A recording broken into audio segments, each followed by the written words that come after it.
안녕하세요. 백사원 목사입니다. 오늘은 2월 17일 월요일 아침입니다. 오늘도 변함없이 하나님의 말씀과 함께 하루를 살아가는, 그리고 이 한 주를 시작하는 여러분 모두에게 우리 하나님의 복되시는 종일토록 함께 하시기를 바랍니다. 오늘 주신 하나님의 말씀은 누가복음 4장 14절부터 30절까지 말씀인데요.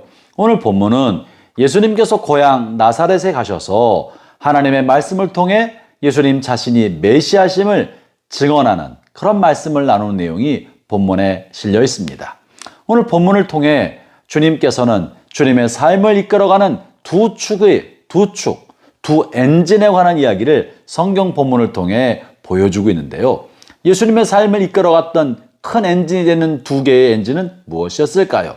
그 중에 하나는 예수님의 몸에 배어있는 건전하고도 거룩한 습관이었습니다. 예수님은 어린 시절부터 좋은 습관, 거룩한 습관을 몸에 배이게 하면서 사셨습니다. 그 중에 하나는 아무리 분주하고 아무리 바빠도 예수님은 하나님을 만나고 하나님의 얼굴을 독대하는 그런 시간을 놓치지 않았다는 사실입니다. 성경 본문의 많은 것을 통해서 예수님은 병자를 고치는 일을 위해서 이 땅에 오셨다고 말씀하셨습니다. 그리고 자신을 찾는 곳은 어디든지 가셔서 환우들을 고쳐주시고 병든 자를 치유해 주셨습니다. 수많은 병든 자가 예수님께 다가왔기 때문에 예수님은 그 병들을 고치시고 그들과 함께 있으면서 식사할 겨를도 없으셨다는 이야기를 성경 곳곳에 쓰고 계십니다. 그럼에도 불구하고 예수님은 때가 되면 자신이 돌봐야 될 환우를 뒤로 물리고 자신 곁에 모여들었던 수많은 환자들을 뒤로 하고 호젓한 곳, 인적이 드문 곳, 홀로 있는 한적한 곳을 찾으셨습니다. 때로는 산에 오르시고 때로는 아무도 없는 산적한 곳에 가셔서 하나님 앞에 엎드려 하나님 얼굴을 독대하는 시간을 가지셨던 것입니다. 주 앞에 기도했던 것이죠. 하나님과 기도하고 하나님과 대화를 나누고 하나님의 얼굴을 바라보는 것이 예수님의 삶의 습관처럼 되어 있는 이고, 이것이 예수님의 삶을 이끌어갔던 강력한 엔진이 되었던 것이죠. 또 오늘 본문을 보면 예수님께서는 습관에 따라 늘 하시던 대로 안식일 날은 회당에 가셔서 말씀을 전하시거나 회당 예배를 드리셨다고 언급하고 있는데요. 16절을 읽어보죠. 예수께서 그 자라나신 곳 나사렛에 이르사 안식일에 늘 하시던 대로 회당에 들어가사 성경을 읽으시려고 서심해. 사랑하는 형제자매 여러분, 예수님은 안식일 되면 가까운 회당을 찾아가셔서 회당에서 하나님 앞에 예배드리고 말씀 읽고 가르치거나 예배에 참여하셨던 것입니다. 이것은 어린 시절부터 해왔던 몸에 배인 습관입니다.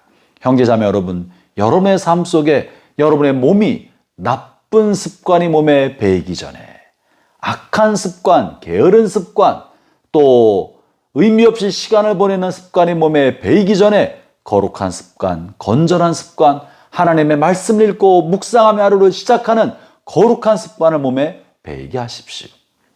이 아침에 일어나면서 하루를 시작할 때 다른 일보다 먼저 성경을 펴고 성경 한 장 말씀을 묵상하며 그 묵상한 말씀을 통해 주의 뜻이 무엇인지 구하고 그 말씀을 붙들고 기도하면서 하루를 시작하는 하루아침 시간 30분 혹은 10분, 이 시간을 날마다 매일매일 반복해서 습관이 되도록 몸에 배이게 하는 것이야말로 평생을 살아가는 매우 중요한 재산이 됩니다.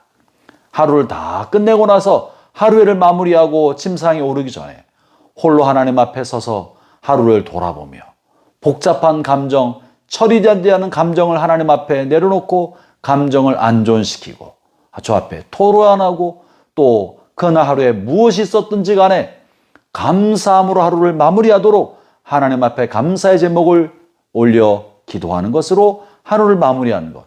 여러분, 이런 습관이 여러분의 삶에 배이게 하십시오.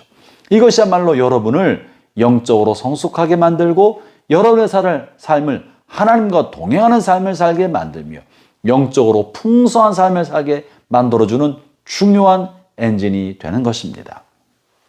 또 하나 홀로 예수님의 삶을 이끌어갔던 두 번째 중요한 엔진은 성령의 이끌심을 받는 것입니다. 성령이었던 거죠. 본문 앞부분 3장에 보면 예수님께서 요단강에서 세례받으시고 나서도 성령으로 충만하셨습니다.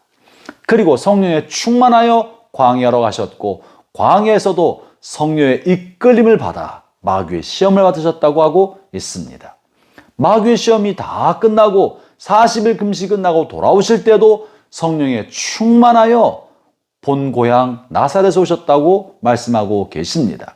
이것이 오늘 본문 14절에 실려있는 이야기인데요. 14절의 말씀을 읽어보죠.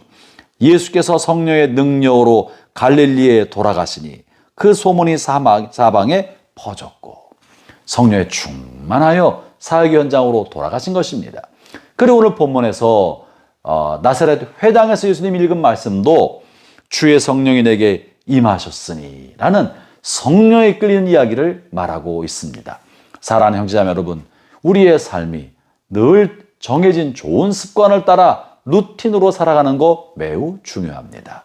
그러나 일정한 습관과 루틴에 따라 살 뿐만 아니라 규정된 대로 계획된 대로 살 뿐만 아니라 계획을 초월하여 역사하시고 나를 이끌어 가시는 성령님께 마음을 열고 언제든지 그분이 나의 삶에 개입할 수 있도록 나의 생각과 나의 계획을 초월하여 나의 삶을 이끌어 가실 수 있도록 성령님을 향해 마음을 개방해 놓는 것은 무엇보다도 중요합니다.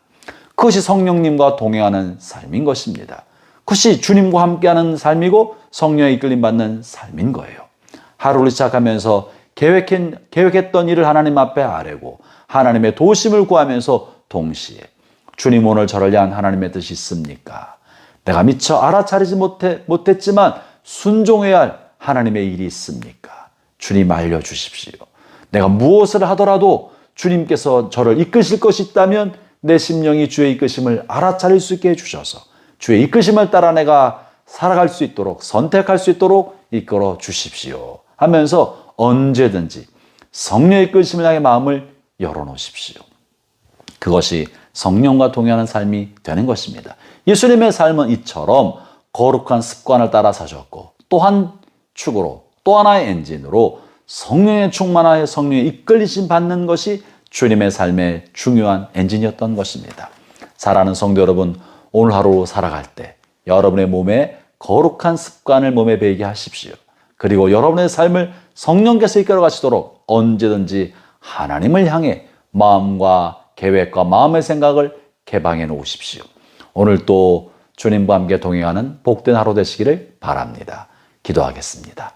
하나님 아버지 감사합니다. 우리의 삶에도 주님과 동행하는 삶의 흔적이 쌓이게 해주시고 거룩한 삶의 흔적이 우리의 습관이 되고 그것이 우리의 인격이 되어서 세상에 나타내는 주님의 복된 통로, 하나님의 말씀의 통로, 예수 그리스도의 빛과 소금의 통로가 되도록 저희를 그렇게 써 주시옵소서.